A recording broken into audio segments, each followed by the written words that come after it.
Once again, I find myself in Greenberry, and like other times I've been in Greenberry, I am just passing through.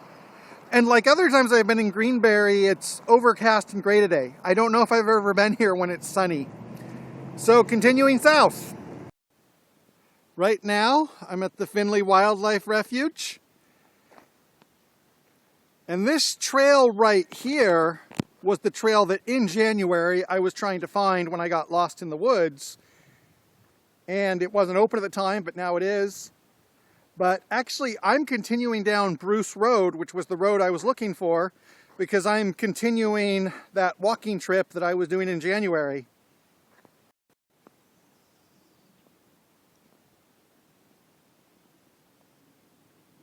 There is a large marsh out there.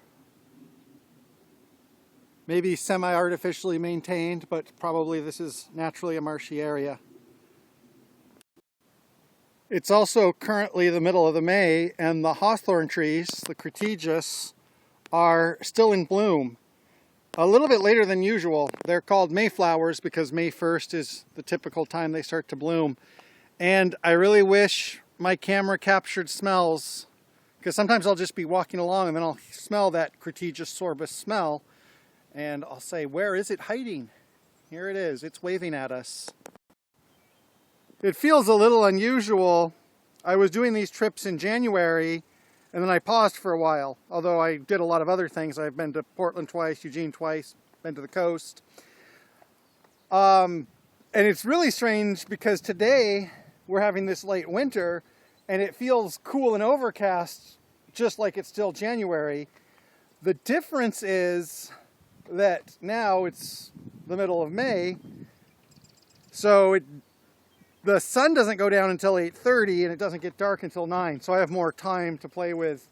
So I feel less anxious, and right now it's really nice because it's cool, just warming up a little bit, but it's good to bicycle and walk when I can, not overheat too much.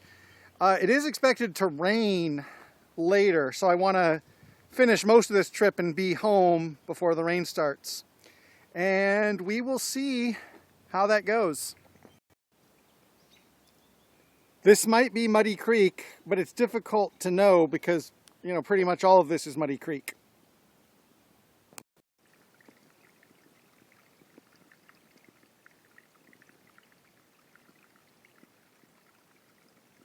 As is sometimes or often the case, this road is a little bit longer and steeper than it looked like on Google Maps.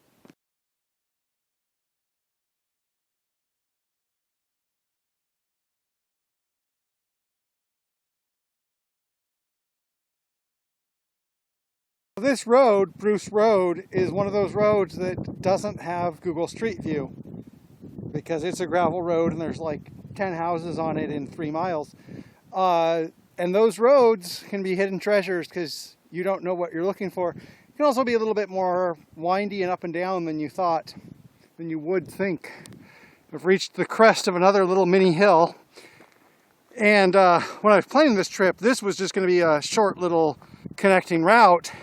And actually I think I've been on it for like an hour walking and riding my bicycle. But we're reaching the crest of the hill, and pretty soon we will be joining Bellfountain Road. So here's the Y in the road where Bruce meets Bellfountain, and Bellfountain is a mile that way. And I could just start walking from here, but last January, or this January, when I did this walk, I was running late on time, and I started riding about, half a mile this way. So I would be cheating if I started from here. So I have to walk about a half a mile that way and then turn around. Or I could ride that way and walk back down. I don't know. One of the two. I walked here. I'll be riding down. And before I left today, I actually compared on the YouTube video of the January walk where I left. And I think we'll find, see that tree in the distance? This is the exact same point. And if it's 20 feet that way or 50 feet that way, I don't think that's cheating.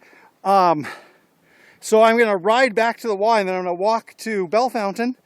And then from Bellfountain, I'm going to walk along another gravel road to Monroe. So I'm at the Y where Bruce and Bellfountain meet. Here's a clover field. I would be interested to know if this is going to be harvested for hay, for fodder, or if this is just to re-nitrogenize the soil. You'd think that'd be the type of thing I would know, but I don't. I'm assuming that as long as they're planting it, they're probably going to try to get some value for it, but it's mostly probably to enrich the soil. Earlier there was a bit of traffic on this road and it made it uncomfortable, a little uncomfortable. Now it's just a perfectly calm day, just walking down a country road. Bellfountain is right ahead. Looks like they're still out fishing like they were last time. And looking at the mud puddles and the ditches, I don't know how fruitful that fishing trip will be. There was the gas station, and I assume this was some sort of store. It looks like a commercial building, definitely. And it's also unusual for me because in other parts of Oregon, the real estate market is very hot, to say the least. And so I look at a building like this, and as a commercial building or as a home, this would be like $1 million building, and here it is empty. So this is quite the busy crossroads. Look at all those signs, despite being small. If we go that way, there's Bellfountain Park, which is a nice park. There's Dawson, which is like Bellfountain. I mean, it's a location, not a town. As well as Alpine and Glenbrook in this direction, where it's 2 miles to Alpine. And I would like to go to Alpine, but this road might have more traffic than the road I'm going to go down, which is this way. And so, once again, I see Bellfountain, not much to say. I think it's really charming, but not really a lot of activities or opportunities here, so I'm just continuing down the road. Somebody is selling eggs here, and I'm sure they're good eggs, but hey, by the time I got home, they'd be, my backpack would be a mess. So there is one thing for sale here. You can buy some eggs, but we are going to continue without any eggs.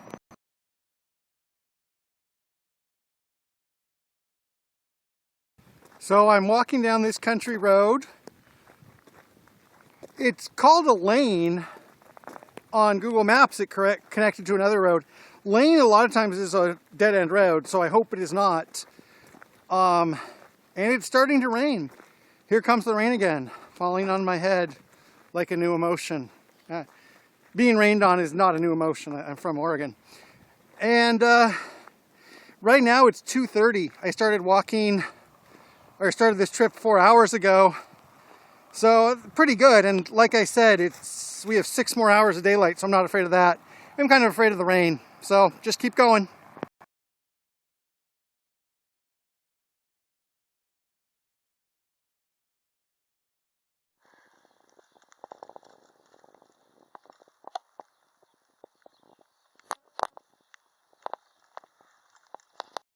There's a large dairy farm there, and this here is the road I'm looking for, that this lane is going to join. And I think it's just like another mile or two along this road, which is good. It's starting to get rainy. Another thing to consider is that in terms of Oregon, all of this gravel road through these fields, those hills there, probably those hills there, those are the foothills of the Cascade. This is all considered to be part of urban Oregon or metropolitan Oregon. I'm still in Benton County, so this is still considered to be part of like the metropolitan area of Oregon. Pretty much the entire Willamette Valley is. And that all of this, if we were to compare this to, Eastern Oregon, this is densely populated.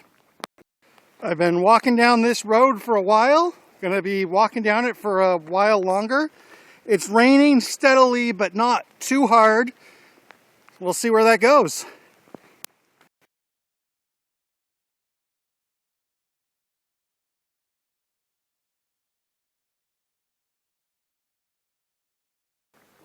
It's hard to describe what it really feels like to be here. Hopefully the pictures are self-explanatory. Interesting botanical note. Here we have Heracleum, in fact, big leaves. That's actually why it's called Heracleum, I think, like related to Hercules, because it's so big. And that is in the carrot family, and that is poisonous, but not as poisonous as here we have that water hemlock or poison hemlock. And it's interesting because both of these are in the carrot family. They have similar niches. They're both grow in disturbed areas. They both grow close to water. They're both poisonous to different degrees. So it would be interesting to see, you know, when they're growing close to here, going close to each other, what's the relationship? Are they competing? Do they have the same niche? Do they have slightly different niches? Why does one prevail? Because here it does look like we have more Heracleum than the water slash poison hemlock. So I don't know. There's just a question. I've reached a bridge, an old pony truss bridge. Interesting to know when this was built. It would be interesting to know when this was built. It could have been that when this bridge was built, the area I just went through, which is now has, you know, fewer people, was a more densely populated area. There was more farms, or maybe not. Nice bridge though. And I don't know what water course this is. I don't think this is Muddy Creek again, or even if this has a name. This could just be a very full ditch. I don't think it's the Long Tom River.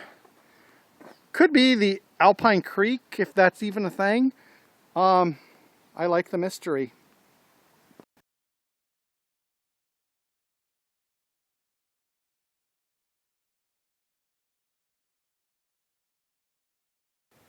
This is something I'd like to know more about. I've seen these before. So this is a railroad corridor. As you can see, looks like it's been a long time since there's been any railroad on here, but it's still listed as a railroad corridor and not just like some type of public access. So I wonder if the idea is that like they're keeping this in reserve. It's run by the county. I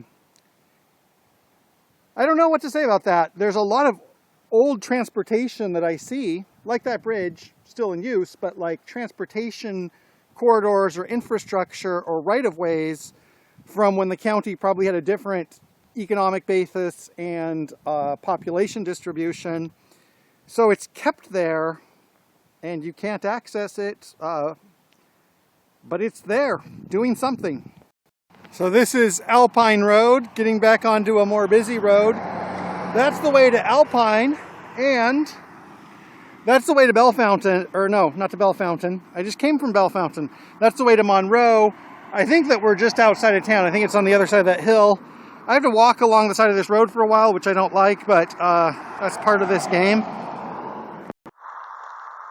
The walk from the junction to Monroe was a little bit longer than I thought. Last signpost I said 2 miles. Signposts aren't always right, but hopefully right over this crest I'll see something. Also, it's been raining long enough, even though it's not been raining hard, it's been raining long enough that my phone is difficult to operate because it's hard for my fingers to register. So I've resorted to using my camera, which actually has the same picture. The sound is going to be different, and it does feel just a little bit Blair Witchy, wandering out here in the rain, technology starting to fail. And it will feel that way for another 15 minutes until I reach the town, or 10 minutes, or however long.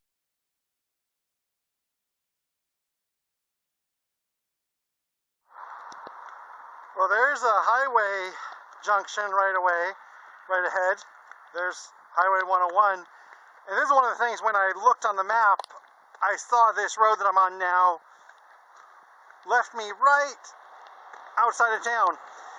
But sometimes, as we've said, that can be deceptive. I hope I won't have to walk along the highway too much longer. This is the library. I've been here before. So, this means I've successfully walked from today around Bellfountain to Monroe, Corvallis to Monroe, Portland to Monroe, Vancouver to Monroe, Battleground to Monroe. Okay, that's enough lists. I'm gonna go change my clothing. I'm kind of. This is the Long Tom River, and it is full.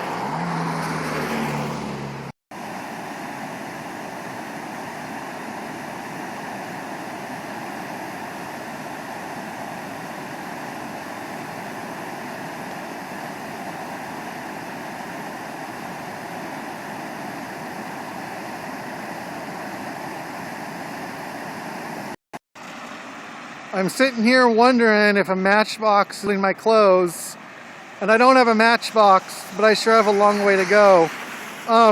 Monroe's actually a charming little town, and I've enjoyed being here before. After 5, and I want to go home. It's raining. So I have 18 miles back to Corvallis, much shorter in route. I'll be on my bicycle, unlike the way down, but still going to be kind of long.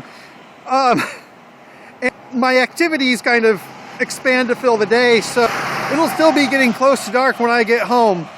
Even though, you know, I started out at like 10:30 and it's May and we have long days, I've used up the day in a productive and fun way.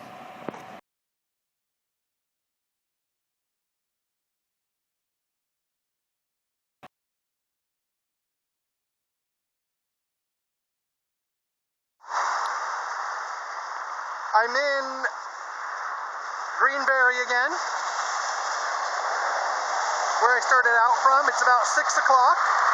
I made it half of the way home, and it's really miserable and I want to get home.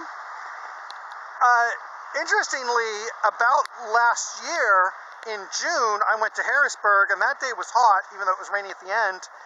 And the hot apocalypse, we are only 6 weeks away from the anniversary of that. So this is a little bit unusual, and this is kind of a throwback. And this isn't super unusual, but it is unusual for it to be rainy this late in the year. And I feel like I've gone back in time to January. And this will be my last message probably before I go home. So I'm back in town, which is always comfortable because if I wanted to, which I don't, I could walk because I have a sidewalk. So just a clear shot home. There's other adventures this spring and summer, but I think I've deserved my rest after today. And it's also about 6:30 here, and I left at 10:30, so I was out for 8 hours. The majority of that was the walking section. The bicycling sections were fast.